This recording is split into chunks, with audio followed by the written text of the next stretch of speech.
Welcome to video शक्ति vision. इस video में हम लोग करेंगे 31 जुलाई 2024 से करंट अफेयर्स का क्विज और साथ में 30 जुलाई के करंट अफेयर्स का रिवीजन भी करेंगे। तो पहला नंबर क्वेश्चन है कि निम्न में से किस दिन हर साल विश्व रेंजर दिवस मनाते हैं। तो विश्व रेंजर दिवस मनाया जाता है हर साल 31 जुलाई को। 31 जुलाई को हर साल मनाते हैं विश्व रेंजर दिवस। जो हमारे जंगल है, जो हमारा जो वन है, प्राकृतिक धरोहर है, उसका रक्षा करने का जिम्मेदारी किसका होता है? रेंजर्स का होता है। और इसी का साहस और बलिदान के लिए ये दिन मनाया जाता है। ये ज़्यादा इंपॉर्टेंट नहीं है। इंपॉर्टेंट है कि एक जो जुलाई है उस दिन हम लोग मनाते हैं जीएसटी डे, और इसी दिन हम लोग मनाते हैं डॉक्टर्स डे। 11 जुलाई को क्या मनाते हैं? ये मनाते हैं जनसंख्या दिवस। 18 को नेल्सन मंडेला डे मनाया जाता है। 29 तारीख को क्या मनाते हैं? टाइगर्स डे मनाते हैं। और 28 को क्या मनाते हैं? 28 को मनाते हैं हेपेटाइटिस डे। इसके बाद कमेंट में आप लोग बता दीजिए कि 26 जुलाई को क्या मनाते हैं हम। 26 जुलाई। निम्न में से कौन राष्ट्रीय कृषि विकास योजना की दूसरी किस्त के लिए क्वालिफाई करने वाला भारत का पहला राज्य बन गया है? तो कृषि विकास योजना की दूसरी किस्त के लिए क्वालिफाई करने वाला भारत का पहला राज्य कौन बन गया है? ये बन गया है महाराष्ट्र। ये जो योजना है इसको लागू किया गया था 2024 में, और इसमें बोला गया था कि इस योजना के तहत जो है 335 करोड़ हर एक राज्य को मिलेगा। और दूसरा किस्त तब मिलेगा, 335 करोड़ का दूसरा किस्त तब मिलेगा जब आप पहले किस्त में का 75% जो मनी है उसको उपयोग कर लेंगे। तो जो महाराष्ट्र जो है ये कर लिया है, 260 करोड़ को इस्तेमाल कर चुका है और इस तरह ये क्वालिफाई कर चुका है दूसरे किस्त के लिए। और ऐसा करने वाला भारत का पहला राज्य बन गया है महाराष्ट्र। अभी जो इसकी घोषणा है वो कौन की है? शिवराज सिंह चौहान की है। शिवराज सिंह चौहान क्या है? तो भारत के कृषि मंत्री हैं। तीसरा नंबर क्वेश्चन है कि निम्न में से कौन Indian film festival of Melbourne 2026 में आर्टिस्ट ऑफ डिस्टिंक्शन पुरस्कार जीतने वाले भारत के पहले अभिनेता कौन बन गए हैं? तो आर्टिस्ट ऑफ डिस्टिंक्शन पुरस्कार पाने वाले पहले अभिनेता भारतीय बन गए हैं। ये बन गए पंकज त्रिपाठी। और ये फिल्म फेस्टिवल कहाँ पे होगा? ये होगा मेलबर्न में, Indian film festival of Melbourne 2026। Artist of distinction ये पुरस्कार मिला है पंकज त्रिपाठी को। आप जानते हैं ये बहुत फेमस एक्टर हैं और ये बहुत सारे ब्रांड्स का ब्रांड एम्बेसडर भी है, जैसे हुंडई इंडिया का ब्रांड एम्बेसडर है। शाओमी जो मोबाइल आता है, शाओमी इंडिया। बिहार का जो खादी उद्योग है, बिहार खादी उद्योग। और या फिर महाराष्ट्र मध्य प्रदेश का जो टूरिज़्म है उसके भी ब्रांड एम्बेसडर है। आदित्य विजन और जैसे टाटा एम जी 1 MG इसके ब्रांड एम्बेसडर कौन है? ये सभी का ब्रांड एम्बेसडर पंकज त्रिपाठी जी हैं। और अभी इनको मिल रहा है आर्टिस्ट ऑफ डिस्टिंक्शन पुरस्कार 2026 में मेलबर्न वाले में। चौथा नंबर क्वेश्चन है कि जस्टिन ग्रिप्स किस टीम से संबंधित है जो 5 विकेट मेडन ओवर फेंकने वाले दुनिया के पहले खिलाड़ी बन गए? 5 विकेट मेडन ओवर मतलब क्या होता है कि 5 ऐसे ओवर फेंके जिसमें एक भी रन नहीं था और ये सभी में एक विकेट भी था। तो ऐसा करने वाले दुनिया के पहले जो बॉलर है ये बन गए जस्टिन ग्रिप्स। और ये है वेस्ट इंडीज़ से संबंधित। Option number A. अभी बायलैटरल सीरीज चल रहा है, द्विपक्षीय सीरीज चल रहा है अभी वेस्ट इंडीज़ और पाकिस्तान के बीच में, और इसी में ये कर्माती हासिल की है। इससे पहले ये जो रिकॉर्ड है ये था नाम स्टुअर्ट ब्रॉड के नाम। स्टुअर्ट ब्रॉड वो हैं जो आपको याद होगा युवराज सिंह जो 6 सिक्सेस मारे थे, 1 ओवर में 6 छक्के मारे थे, वही स्टुअर्ट ब्रॉड है। और इनके नाम पे था 4 ओवर मेडन फेंकना और उसी में विकेट लेने का जो रिकॉर्ड है स्टुअर्ट ब्रॉड के नाम पे था।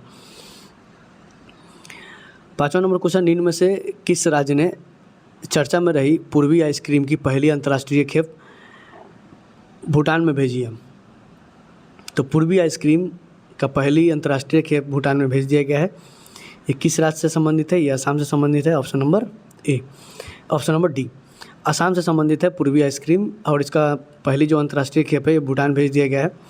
इसके अलावा देखेंगे तो बिहू पेपा जो है, बिहू पेपा ये असम से संबंधित है, इसको जीआई टैग मिला हुआ है। इसके अलावा आप लोग बताएंगे कि जादूपटिया पेंटिंग ये किस राज्य से संबंधित है?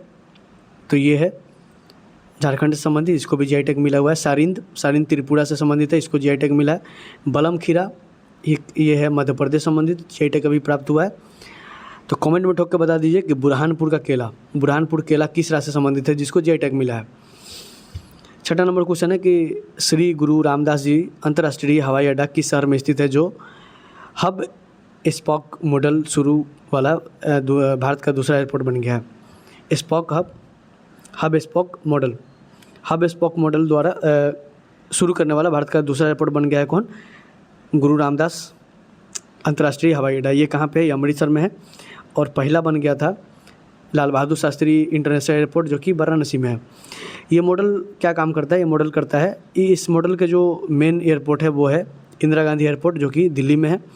इसमें क्या होगा, जो अंतर्राष्ट्रीय जो ट्रेवलर्स है, जो विदेश जाना चाहते हैं, उनके लिए पहले क्या होता था कि पहले जाते थे दिल्ली एयरपोर्ट पे, वहाँ पे इन लोगों का चेकिंग होता था। चेकिंग में क्या हो, जैसे सिंगल पॉइंट चेकिंग हो गया, या फिर जो कस्टम टैक्स है वो देना हो गया, बैगेज ड्रॉप हो गया, चाहे इमिग्रेशन से संबंधित जो भी प्रावधान है वो जो करना होता था वो जा करके दिल्ली में करना होता था। तो एक समय पे तो पहले जहाँ से आप जाना चाहते हैं, जैसे लाल बहादुर शास्त्री एयरपोर्ट पे चढ़े तो वहाँ पे पहले कराना पड़ेगा, फिर जाकर दिल्ली में कराना पड़ेगा। लेकिन अभी क्या होगा कि आप अगर वाराणसी एयरपोर्ट से चढ़े तो वहाँ पर ही सारा प्रावधान कर लीजिए और दिल्ली में जाकर कुछ नहीं करना पड़ेगा। तो ऐसा मॉडल शुरू किया है, और पहला बार शुरू किया था ये लाल बहादुर शास्त्री एयरपोर्ट से, वाराणसी से। और अभी दूसरा जो एयरपोर्ट है वो बन गया है श्री गुरु रामदास इंटरनेशनल एयरपोर्ट, जो कि अमृतसर से संबंधित है। तो ऑप्शन नंबर हो जाएगा सी। 7वां नंबर क्वेश्चन है कि निम्न में से किस स्थान पर कॉमनवेल्थ शांति मध्यस्थता सम्मेलन 2026 आयोजित किया जाएगा? तो कॉमनवेल्थ शांति मध्यस्थता सम्मेलन 2026 आयोजित किया जाएगा कहाँ पे? ये किया जाएगा जयपुर में, ऑप्शन नंबर बी। इसका शुरुआत करेंगे सूर्यकांत, जो कि क्या है, CJI है, भारत के चीफ जस्टिस ऑफ इंडिया है। और इसमें लगभग 30 देशों के जो कानून विशेषज्ञ हैं, या फिर वहाँ के न्यायाधीश है, जज है, या फिर वहाँ के जो लॉयर्स है, वो सभी इसमें पार्टिसिपेट करेंगे। और इस पे जो सिग्नेचर होगा कॉमनवेल्थ शांति मध्यस्थता का जो पेपर्स होगा उसको बोला जाएगा जयपुर घोषणा पत्र, यानी कि जयपुर डिक्लेरेशन। 8वां नंबर क्वेश्चन, निम्न में से किसे मालाबार गोल्ड्स एंड डायमंड का ब्रांड एम्बेसडर नियुक्त किया गया है? तो मालाबार गोल्ड्स एंड डायमंड का ब्रांड एम्बेसडर नियुक्त किया गया है MS धोनी को। MS धोनी के अलावा 3-4 लोग और हैं जो इसमें शामिल हुए हैं। एक है करीना कपूर, आलिया भट्ट और जूनियर NTR। ये सभी ब्रांड एम्बेसडर नियुक्त किए गए। लगभग 450 स्टोर्स है मालाबार गोल्ड्स एंड डायमंड्स का। ये सभी पे ये लोग का विशेष एक एडवर्टाइजमेंट चलेगा, उसमें उसके लिए ये लोग का सिलेक्शन किया गया। इसके अलावा देखेंगे इंपॉर्टेंट 2026 में ब्रांड एम्बेसडर, तो फिट इंडिया के ब्रांड एम्बेसडर अभी है आयुष्मान खुराना। और ICC जो T20 वर्ल्ड कप हुआ था जिसमें भी भारत जीता, इसके जो ब्रांड एम्बेसडर थे रोहित शर्मा थे। दिल्ली जो खेल महाकुंभ हुआ, दिल्ली खेल महाकुंभ, उसके जो ब्रांड एम्बेसडर हुए वो कौन है? शिखर धवन। और जैसे जो इंडिया का भी जनगणना होने वाला 2027 तक, इसके जो ब्रांड एम्बेसडर है सुदर्शन पटनायक है, जो कि बालू के कलाकार है, सैंड आर्टिस्ट है वो।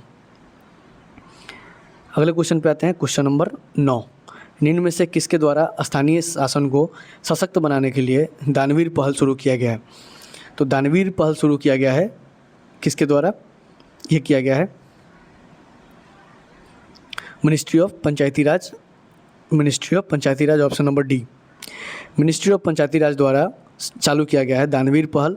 किस चीज़ के लिए? तो स्थानीय जो शासन है उसको सशक्त बनाने के लिए, ऑप्शन नंबर डी। इसका उद्देश्य क्या रहेगा? तो जो लगभग भारत में 2.5 लाख क्या है पंचायत है, और इसमें जो डिजिटल बुनियादी ढांचे हैं, जो फंडामेंटल जो डिजिटल प्लेटफॉर्म्स है, जैसे लैपटॉप हो गया, कंप्यूटर हो गया, या फिर इंटरनेट जो कनेक्शंस हो गया, इसको पूर्ति करने के लिए ये पहल शुरू किया गया है दानवीर पहल। इसमें क्या होगा कि एक एप्लीकेशन आएगा, एप्लीकेशन होगा मेरी पंचायत नाम का एक एप्लीकेशन होगा। इस पे जो भी भारत में रह रहे हैं जो पूंजीपति या फिर बाहर रह रहे NRI हैं, वो अगर इसमें दान करना चाहें, या फिर अपने खुद निजी पंचायत में या फिर किसी चुना हुआ पंचायत में अगर दान करना चाहते हैं, तो माई पंचायत एप्लीकेशन के थ्रू वो दान कर सकते हैं। और उसका जो डेबिट ट्रैकिंग है उसको ऑनलाइन देख सकते हैं कि उसको मिला कि नहीं मिला, कब इंस्टॉलेशन हुआ, ये सारा चीज़ जान सकते हैं उसके तहत। इसका जो टैगलाइन है, इस पहल का टैगलाइन है गिव बैक टू विलेज। और इसको जो प्लेटफॉर्म को जो तैयार किया गया है वो किया गया है राष्ट्रीय सूचना विज्ञान केंद्र और किसके द्वारा? DG हाट के द्वारा, ये दोनों मिलकर के ये प्लेटफॉर्म को चालू किया है। और इसका उद्घाटन कौन किया है? ये किए हैं श्री विवेक भारद्वाज। ये कौन है? ये है पंचायती राज मिनिस्टर के सचिव, मुख्य सचिव, secretary of Panchayati Raj ministry. 10वां नंबर क्वेश्चन है कि निम्न में से किसे मैक्सिको में भारत का राजदूत चुना गया है। तो मैक्सिको में भारत का राजदूत नियुक्त किया गया है नया। इनका नाम है नगुलखम जथोम गंगटे। नगुलखम जथोम गंगटे, ऑप्शन नंबर सी। ये इससे पहले जो है लिथुआनिया और लाबिया के अतिरिक्त प्रभार पर थे और अभी बन गए हैं ये मैक्सिको में भारत के लिए राजदूत। इम्पोर्टेंट जो राजदूत हैं जैसे यूएसए और रसिया, ये दोनों के जो राजदूत हैं उनका नाम सेम है, विनय नाम है।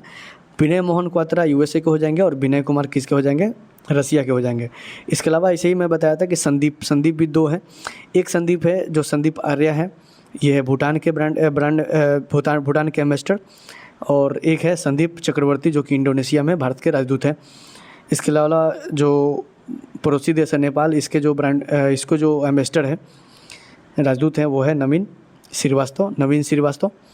इसके अलावा अगर चाइना में देखें, चाइना के जो एम्बेसडर है भारत के वो है विक्रम दोरईस्वामी। यूके में कौन है, यूके में है पी कुमारनन। ये सभी राजदूत हैं जो कि अलग अलग कंट्रीज में हैं। 11 नंबर क्वेश्चन है कि निम्न में से कौन दुर्लभ मृदा तत्वों के लिए एक्सप्लोरेंस लाइसेंस यानी कि खोज के लिए लाइसेंस जारी करने वाला भारत का पहला राज्य बन गया है। तो ये बन गया राजस्थान, और ये 2 डिस्ट्रिक्ट के लिए किया है। एक तो बलोतरा डिस्ट्रिक्ट हो गया और एक हो गया जोधपुर। बलोतरा डिस्ट्रिक्ट और जोधपुर डिस्ट्रिक्ट में नया जो मृदा है उसको खोजने के लिए एक्सप्लोरेंस लाइसेंस यानी कि खोज लाइसेंस जारी किया गया है, और ऐसा करने वाला भारत का पहला राज्य बन गया है कौन, Rajasthan district, option number B. Bharat के दिलीप महादू गावित ने राष्ट्रमंडल खेल 2026 में पुरुषों के 100 मीटर के T47 कैटेगरी के एक स्प्रिंट इवेंट में कौन सा पदक जीता है। तो ये जीते हैं गोल्ड मेडल, और ऐसा करने वाले भारत के पहला पैरा एथलेटिक पुरुष बन गए हैं जो कि गोल्ड मेडल प्राप्त किए हैं किसी भी इवेंट में। और ये इवेंट कौन सा था, T47 था। T47 में भारत का दबदबा इतना ज़्यादा रहा कि इसका सिल्वर मेडल भी भारत को ही आया। सिल्वर मेडल कौन जीते, ये जीते मोहम्मद बेसिल इसका सिल्वर मेडल जीते। ब्रॉन्ज मेडल, इसका जो गोल्ड मेडल है वो जीते दिलीप महादू। और आपको मालूम है जो कॉमनवेल्थ गेम्स है वो समाप्त हो चुका है। 39 मेडल्स के साथ भारत जो है चौथे स्थान पे रहा है। जो सबसे ज़्यादा मेडल्स है वो एथलेटिक्स में आया था, और 7 गोल्ड मेडल बॉक्सिंग से सबसे ज़्यादा गोल्ड मेडल बॉक्सिंग से ही आया था। पहला जो पदक है वो जीता कौन, झांडू कुमार, और पहला गोल्ड मेडल जीती कौन, मीराबाई चानू।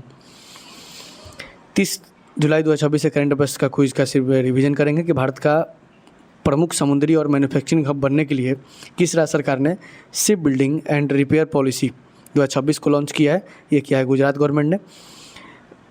मुख्यमंत्री मछुआरा सम्मान निधि के तहत हिमाचल प्रदेश 3500 रुपये हर महीने मिलेगा। हाल ही में लोकसभा में पास किए गए एंटी पेपर बिल में 10 साल तक की जेल और कितने रुपए तक की जुर्माना जैसी कड़ी सजा सुनाई गई है। 50 लाख तक की।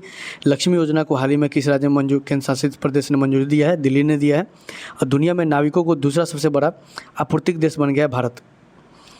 लगभग 3.25 लाख जो मर्चेंट ने भी या फिर जो शिप बिल्डिंग कंपनी है उसमें भारतीय काम करते हैं।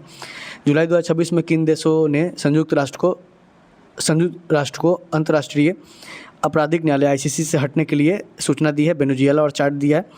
22वीं कॉमनवेल्थ टेबल टेनिस चैंपियनशिप नई दिल्ली में हुआ, और इसमें भारत जो है लगभग सभी गोल्ड मेडल जीत लिया। मानव और हाथी को संघर्ष को कम करने के लिए किस राज्य सरकार ने हाथियों को रेडियो कॉलर पहनाने की योजना शुरू किया, उत्तराखंड में किया है।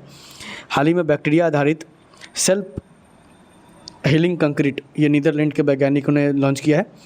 भारत का पहला समर्पित मिलिट्री मेडिसिन विभाग जो है लखनऊ में चालू किया जाएगा, और SSB में 50% जो है अग्निवीरों को आरक्षित कर दिया गया है, और गृह मंत्रालय ने ये किया है क्योंकि पैरामिलिट्री फोर्सेज जो है गृह मंत्रालय के अंदर में ही आता है। 57वें भारतीय अंतर्राष्ट्रीय फिल्म महोत्सव गोवा में होगा। आपको मालूम है गोवा में ही सारा अंतर्राष्ट्रीय फिल्म महोत्सव होता है। विश्व मानव तस्करी निषेध दिवस मनाया जाता है 30 जुलाई को। इसके साथ अपना सेशन समाप्त होता है। मिलेंगे अगले वीडियो में। Thank you for watching.